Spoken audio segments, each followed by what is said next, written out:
जय श्री कृष्णा। राधे राधे दोस्तों, आशा करती हूँ कि आप सब लड्डू गोपाल की कृपा से बहुत ही प्रसन्न और स्वस्थ होंगे। ऐसे ही प्रभु आप सब पर अपनी कृपा बनाए रखें, अपना आशीर्वाद बनाए रखें। आप दिन प्रतिदिन अपने जीवन में सफल होते रहें और आपकी सारी मनोकामनाएं लड्डू गोपाल पूरी करते रहें। दोस्तों, जब भक्ति हमारे जीवन में आती है तो हमारे जीवन में बहुत सारे परिवर्तन आते हैं। इतने परिवर्तन आते हैं जो पहले कभी नहीं हुए रहते हैं हमारे अंदर।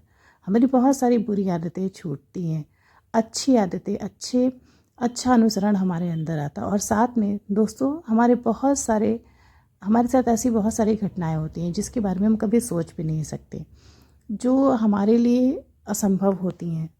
भगवान जब हमारी भक्ति से प्रसन्न होते हैं तो हमें वो सब कुछ देते हैं जो हम चाहते हैं, जो असंभव होता है। आप कह सकते हैं कि भक्ति से इंसान अपना भाग्य भी बदल सकता है। अगर हमारे जीवन में दुख आता है तो उसके बदले में भगवान हमें बहुत प्रेम देते हैं। जो भी भक्ति करता है वो, अगर उसके जीवन में दुख आता है तो भगवान उसे प्रेम देते हैं, अपना दुलार देते हैं, जिसकी वजह से वो अपनी सारी पीड़ा भूल जाता है। आज दोस्तों, मैं आप सबको एक बहुत ही प्यारी सी सच्ची घटना सुनाने वाली हूँ। लड्डू गोपाल की भक्ति से जुड़ी हुई एक प्यारी, दिल को मोह लेने वाली, आत्मा को छू लेने वाली एक मार्मिक कथा, एक द्रवित कर देने वाली कथा मैं आज आपको सुनाने जा रही हूँ। इस कथा को सुनने के बाद आपको ऐसा ज़रूर महसूस होगा कि सच में लड्डू गोपाल, हमारे प्रभु, हमारे श्री कृष्ण, श्रीमती राधिका रानी कितनी ज़्यादा कृपालु है। दोस्तों, ये कहानी है एक नन्हे से बालक सुंदर की। सुंदर की उम्र सिर्फ 5 वर्ष रहती है और वो अपने माँ और अपने पिता के साथ यूपी के एक गांव में रहा करता है। सुंदर के माँ और बाप वैसे कहने को तो किसानी करते हैं, खेती करते हैं, लेकिन उसके घर की पूरी जिम्मेदारी उसकी माँ कौशल्या ही संभालती है। वो दिन रात मेहनत करती है, दिन में वो खेती करती है और शाम को अगल पगल आस पड़ोस के लोगों के घर जाके जूठे बर्तन साफ करती है, जिससे उसका घर चल सके, उसके घर में कुछ पैसे आ सके, उन सबका पेट भर सके। क्योंकि कौशल्या का जो पति था वो ठीक नहीं था, वो बहुत ज़्यादा शराब पीता था और शराब पीने के बाद घर आकर अपने बेटे के साथ और अपनी पत्नी के साथ मारपीट और गाली गलौज किया करता था। वो अच्छे स्वभाव का व्यक्ति नहीं था। कौशल्या और सुंदर, ये दोनों ही उसके पति की व्यवहार से बहुत ज़्यादा दुखी थे, बहुत ज़्यादा परेशान रहते थे। क्योंकि वो दिन रात मेहनत करती थी घरों को चलाने के लिए, और जो भी पैसे उससे मिलते थे उसका पति उसे छीन कर जाकर उससे शराब पी लेता था। कौशल्या बहुत दुखी होती थी और सुंदर अपनी माँ को देखकर बहुत रोता था।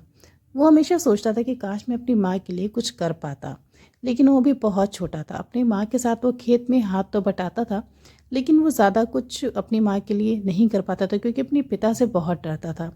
उसे सोचता था कि अगर मैंने अपनी माँ की मदद की तो मेरे पिता जो हैं वो मेरी माँ को मारेंगे। वैसे तो कौशल्या का सिर्फ एक ही बेटा था, लेकिन कौशल्या लड्डू गोपाल की बहुत सेवा करती थी और उनको अपना बड़ा बेटा मानती थी। पुत्र के भाव से, एक माँ के भाव से उनकी सेवा करती थी। अपनी माँ के साथ साथ सुंदर भी लड्डू गोपाल की बहुत सेवा करता था। ये सब कौशल्या के पति को देखकर बिल्कुल भी अच्छा नहीं लगता था, क्योंकि वो बहुत ही तामसिक प्रवृत्ति का आदमी था। वो रोज़ मांस मच्छी खाता था और रोज़ शाम को शराब पीता था, उसके बाद घर पर क्लेश करता था। इसलिए कौशल्या और उसका बेटा सुंदर, ये दोनों ही बहुत डरे रहते थे। किसी तरह से ये दोनों लड्डू गोपाल की सेवा करते थे। कौशल्या को ऐसा लगता था कि उस पर उनकी बहुत कृपा है, और जो भी उसके घर में थोड़े बहुत धन आ रहा है, थोड़े बहुत जो अनाज आ रहा है, वो लड्डू गोपाल की कृपा से आ रहे हैं। वो हर जगह पैसे को छुपा कर रखती थी। वो डरती थी कहीं उसका जो जो पैसे वो बहुत ही मुश्किल से कमा रही है, कहीं उसका पति उससे छीन के अपने साथ ना ले जाए। क्योंकि पैसे के अभाव की वजह से वो सुंदर का स्कूल में नाम नहीं लिखा सकती थी, उसे पढ़ा नहीं सकती थी। वो दोनों इतने ज़्यादा गरीब थे कि अपने बाल गोपाल को भोग लगाने के लिए भी उनके पास बहुत कम रहता था। उनका किसी तरह से गुजारा हो जाता था, ये भी बहुत बड़ी बात होती थी। लेकिन काल कब किसके लिए बुरा हो जाए, किसका कब बुरा समय हो जाए दोस्तों, ये कोई नहीं जानता। और कभी कभी ऐसा भी लगता है कि भगवान भी उसी व्यक्ति की परीक्षा ज़्यादा लेते हैं जो पहले से ही दुखी रहता है। ऐसा ही कुछ सुंदर के भी साथ हुआ। सुंदर को प्रेम करने वाला उसके संसार में सिर्फ उसकी माँ थी। अपने पिता से बहुत डरता था, क्योंकि उसका जो जो उसके पिता थे वो उसको बहुत मारते थे, और ख़ासकर जब वो शराब पी के आते थे तो बहुत मारते थे। और अगर उसकी माँ कौशल्या अपने बेटे सुंदर को बचाने की कोशिश करती थी तो वो कौशल्या को भी मारते थे।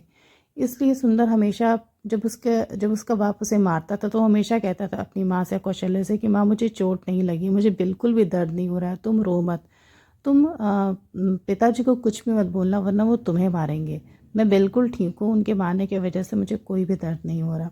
लेकिन कौशल्या को समझ में आता था कि मेरा बेटा ऐसा क्यों कह रहा है, सच में वो कितनी पीड़ा में है। और उसका मन अंदर ही अंदर बहुत कचोटता था कि काश मैं अपने बेटे के लिए कुछ कर पाती। उसके मन में कभी कभी आता था कि वो सुंदर को लेके कहीं बहुत दूर चली जाए, लेकिन वो ऐसा भी नहीं कर सकती थी क्योंकि उसे उसके पास रहने के लिए कोई और जगह नहीं थी। वो अपने बाल गोपाल के सामने हमेशा रोती थी और उनसे प्रार्थना करती थी कि हे प्रभु, काश तुम्हारी भक्ति से, तुम्हारी कृपा से मेरे ऐसे दिन दूर हो जाए और मेरे जीवन में भी, मेरे बेटे के जीवन में भी खुशी आए। लेकिन वक्त को, समय को कुछ और ही मंजूर था दोस्तों।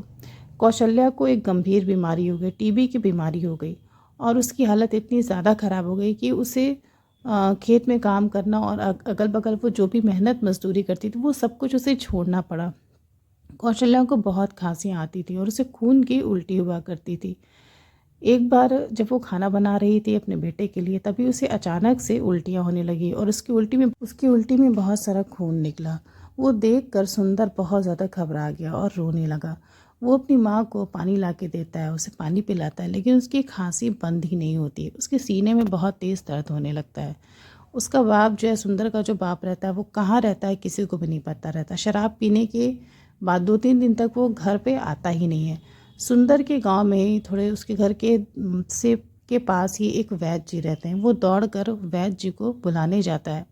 वहाँ पर जाकर वो उनसे बोलता है कि मेरी माँ की तबीयत बहुत ज़्यादा खराब है और उनके मुंह से खून आ रहा है, उन्हें उल्टियों में खून निकल रहा है, आप जल्दी से मेरे साथ चलिए। उसके साथ वैद्य जी सुंदर के घर आते हैं उसकी माँ कौशल्या को देखने के लिए, उनका इलाज करने के लिए। और वो देखते हैं और आला से उन्हें चेक करते हैं और सुंदर से कहते हैं कि तुम्हारी माँ की तबीयत बहुत ज़्यादा ख़राब है, उन्हें टीबी नाम की बीमारी हो गई है और ये बहुत ही ख़राब बीमारी है, जल्दी ठीक नहीं होता, इसलिए यहाँ पर इसका इलाज नहीं, तुम्हें अपनी माँ को लेकर शहर जाना पड़ेगा उनका इलाज कराने के लिए।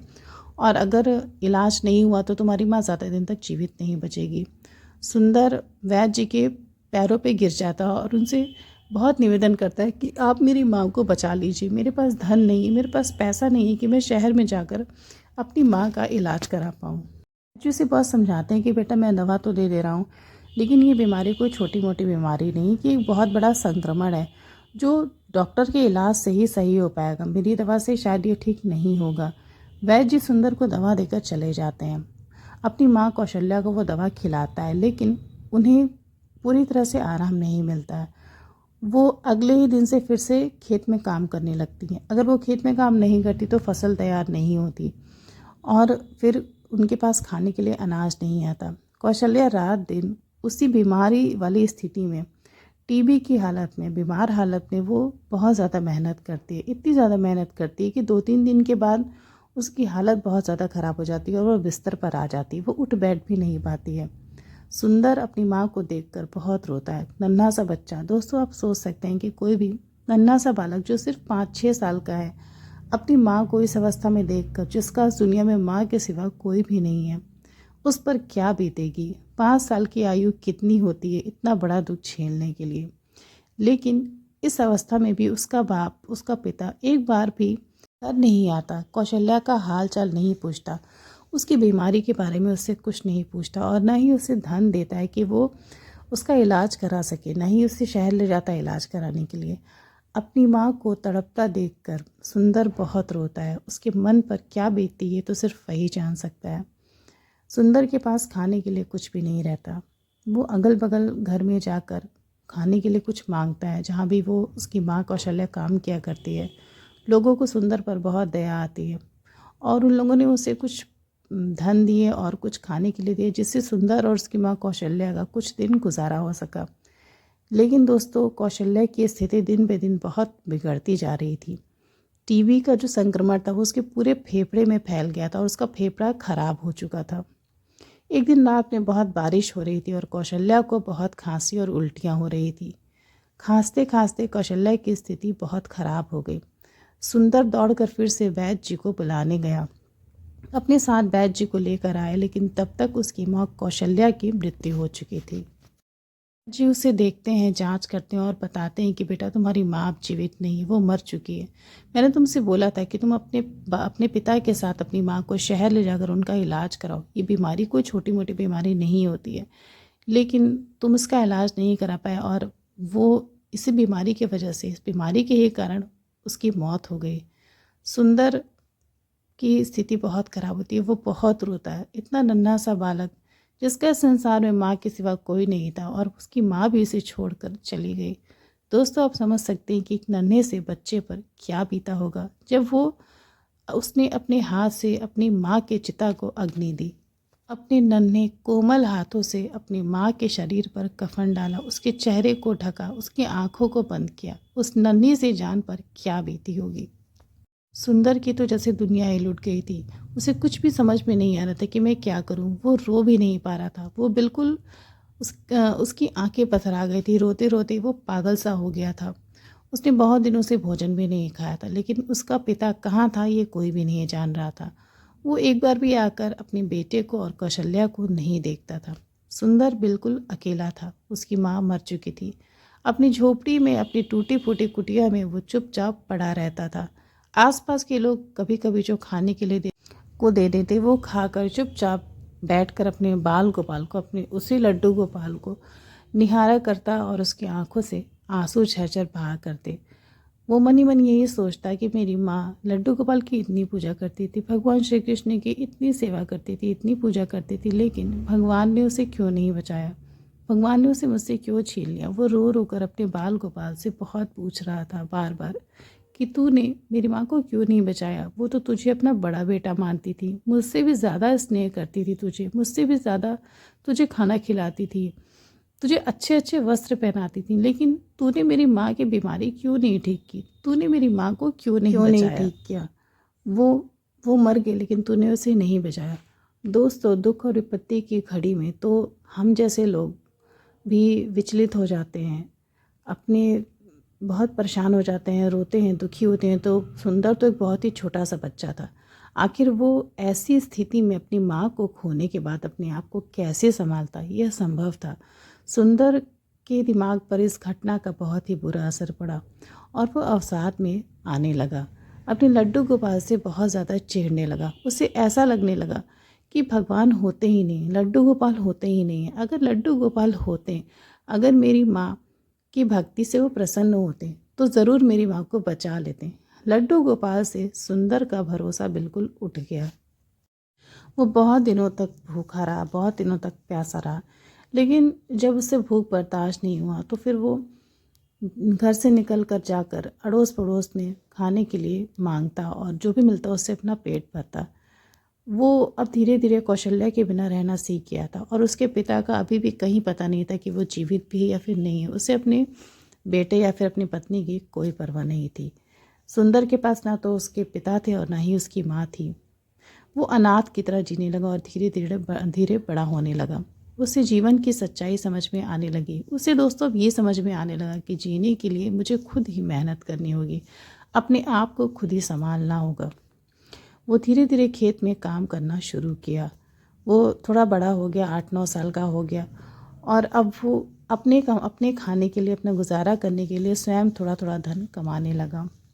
एक दिन वो दिन में बैठकर अपना खाना बना रहा था और खा रहा था। तभी उसकी नज़र लड्डू गोपाल पर पड़ी और लड्डू गोपाल पर नज़र पड़ते हुए उसे अपनी माँ का चेहरा याद आ गया। उसने सोचा कि माँ जब थी तो लड्डू गोपाल को कितने प्यार से खाना खिलाया करती थी। आज बहुत वर्षों के बाद सुंदर के मन में इच्छा हुई कि वो अपने बाल गोपाल को भोजन कराए, उन्हें भोग लगाए।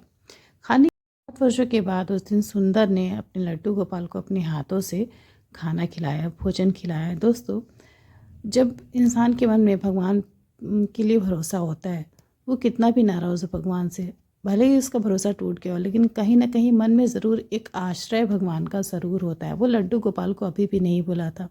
लड्डू गोपाल अभी भी उसे उसकी माँ की याद दिलाते थे। बस यही सोचकर सुंदर उन्हें अपने हाथों से रोज़ खाना खिलाना शुरू कर दिया। और एक दिन उसके साथ एक बहुत ही अजीब सी घटना हुई। सुंदर रात में खाना खाकर सो रहा था, तभी उसके सपने में लड्डू गोपाल आए और उन्होंने उससे बोला कि सुंदर, तुम रो मत।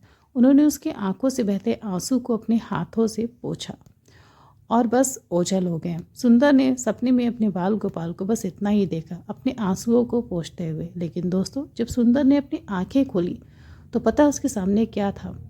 उसने ऐसा कुछ देखा जो देखकर उसके पैरों तले ज़मीन खिसक गई।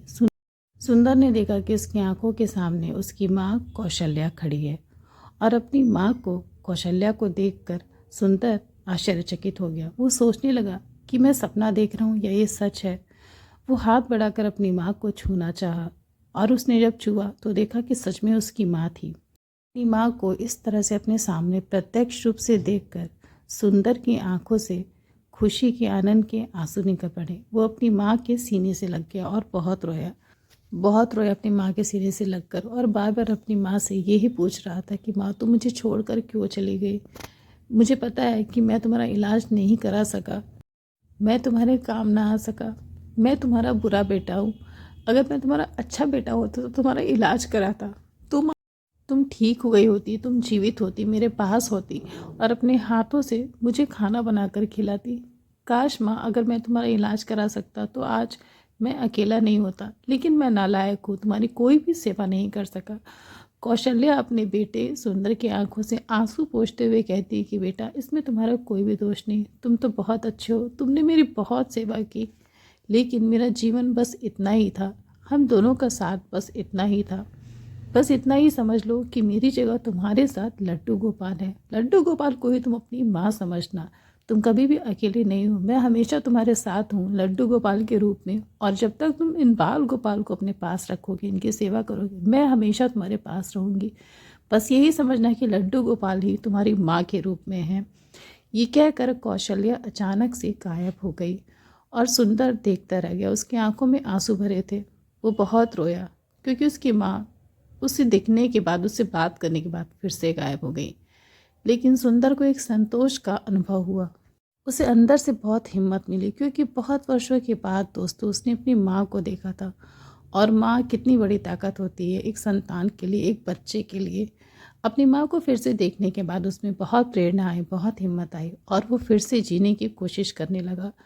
वो अपने लड्डू गोपाल को अपनी माँ की तरह फिर से प्यार करने लगा और नित्य उनकी सेवा करने लगा। सुंदर अब बड़ा हो चुका था, खेती का काम करने लगा था और इतना धन कमाने लगा था कि वो अपना गुजारा स्वयं करने लगे। अब वो अपना दाखिला स्वयं एक स्कूल में भी करा लिया था और रोज़ पढ़ने के लिए स्कूल जाया करता था।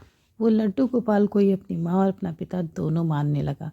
दोस्तों, कहने के लिए तो वो अकेला था, लेकिन भगवान हमेशा उसके साथ थे और वो जब भी चाहता था उसकी माँ कौशल्या उसके सामने आ जाती थी, उससे आकर बातें करती थी, उसे प्यार देती थी, उसके सर पर प्यार भरा हाथ फेरती थी, उसे अपनी सीने से, अपनी छाती से लगाकर स्नेह करती थी।